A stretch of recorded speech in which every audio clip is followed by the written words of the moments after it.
बड़ी खबर और पहली खबर के एजेंडे की, और ये एजेंडा है कि पूर्वोत्तर राज्य मणिपुर में जो शांति बहाली की कोशिशें तेज हुई हैं।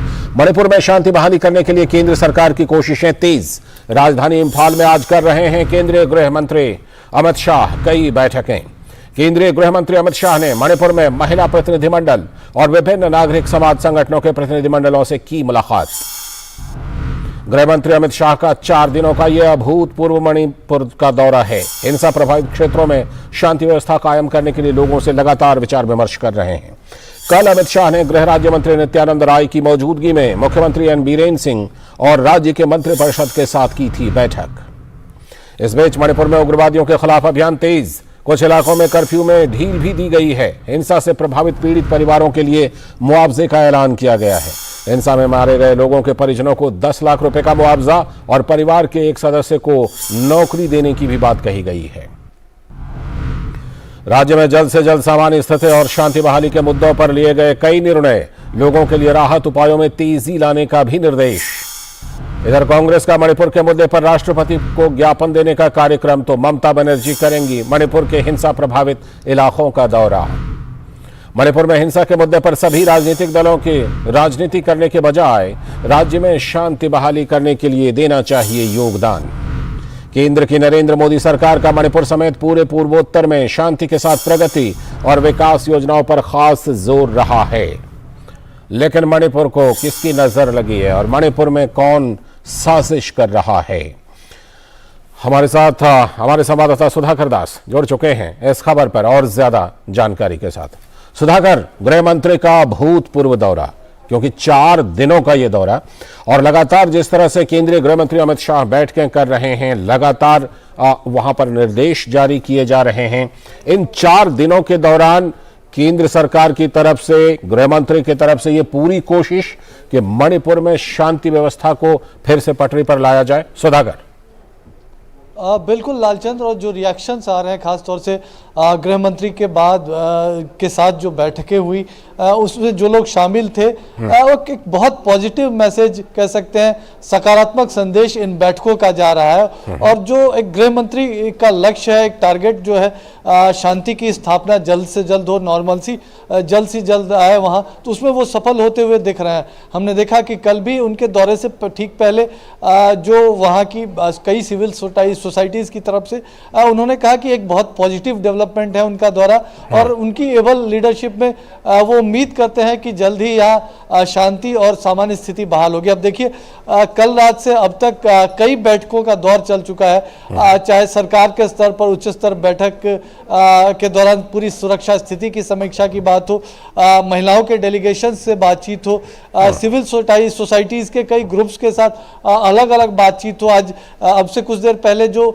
मणिपुर के जो प्रमुख व्यक्ति हैं, प्रोमिनेंट पीपल आप कह सकते हैं, विभिन्न क्षेत्रों से संबंध रखने वाले, उनसे बातचीत हुई है। और सब लोगों ने ये कहा है कि वो गृह मंत्री जो इस वक्त चाह रहे हैं उसमें वो पूरी मदद करेंगे। वो भी चाहते हैं कि राज्य में जल्द से जल्द शांति बने, शांति की स्थिति बहाल हो। तो उस लिहाज से कह सकते हैं कि बेहद अहम ये दौरा गृह मंत्री का, और एक 4 दिनों का जो उनका दौरा, ये अपने आप में ये संदेश देने के लिए काफ़ी है कि गृह मंत्री, केंद्र सरकार, मोदी सरकार कितनी संवेदनशील है मणिपुर को लेकर, वहाँ के लोगों की समस्याओं को लेकर, वहाँ की स्थिति को लेकर कितनी चिंतित है, और संवेदनशीलता के साथ इस पूरे सिचुएशन को हैंडल करेगा। और गृह मंत्री ने यह भी कहा कि कोई भी ऐसा मुद्दा नहीं हो सकता जिसका हल संवाद के जरिए नहीं हो सकता। तो कोशिश यही है कि संवाद के जरिए जो हल है उसका निकाला जाए।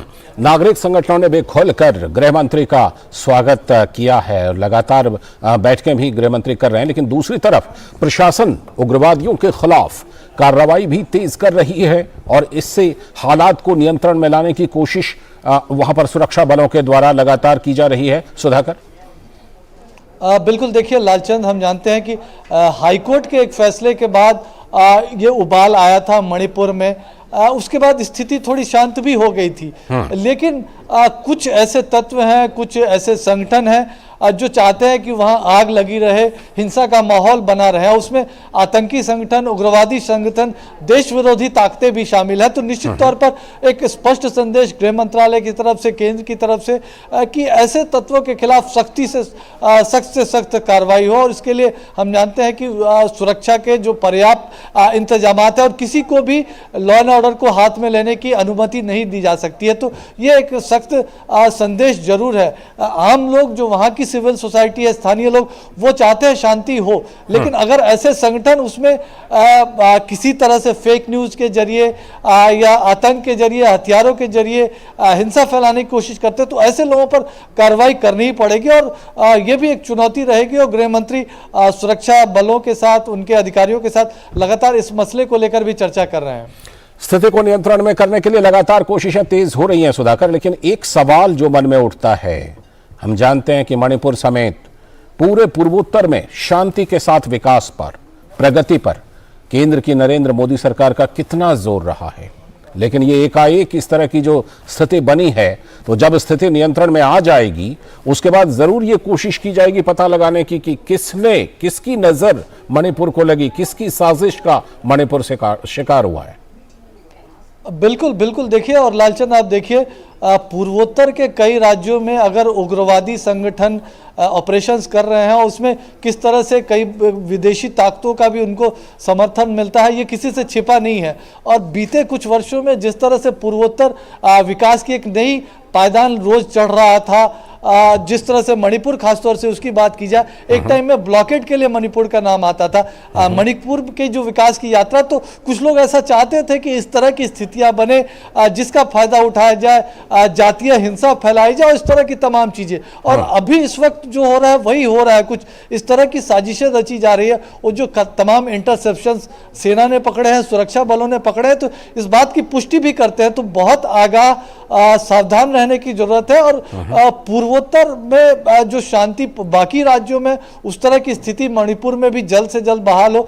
एक महीने पहले जो स्थिति थी, तो उसकी एक बहुत बड़ी प्राथमिकता रहेगी केंद्र सरकार की भी, राज्य सरकार की भी। और अगले 1 जून तक गृह मंत्री इसको सुनिश्चित करने के लिए, जिस तरह से उनको सपोर्ट मिल रहा है, अभी जो तमाम बैठकें आज हुई हैं, कल भी जो बैठक हुई थी, बड़ा ऐलान सरकार की तरफ से भी किया गया है, चाहे 10 लाख रुपए मुआवजे की बात हो, एक पीड़ित के एक परिजन को नौकरी देने की बात हो, तो जरूर ये थोड़ा मरहम लगा है। लेकिन लोगों की राय जानते हुए, उनकी राय के साथ आगे बढ़ते हुए संवाद के जरिए इसका हल निकाला जाए और जो साजिश करने वाले तत्व हैं उनको पहचान के उनको कानून के शिकंजे में लाया जाए। तो ये इसकी कोशिश हो रही है। जी बिल्कुल, ये कोशिश हो रही है और उम्मीद है कि जल्दी ही मणिपुर एक बार फिर से शांति की पटरी पर लौट आएगा और विकास की उसी रफ्तार को पकड़ेगा जिस रफ्तार को पिछले कई सालों से मणिपुर ने पकड़ा हुआ है। बहुत बहुत शुक्रिया सुधाकर जुड़ने के लिए और इस खबर पर जानकारी देने के लिए।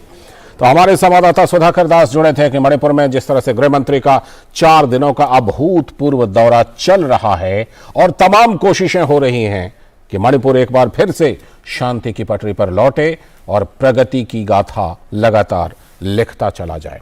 बहरहाल बढ़ते हैं अगली खबर की तरफ और अगली खबर में अब बारी आ गई है हमारी आज की खास चर्चा की, और चर्चा 9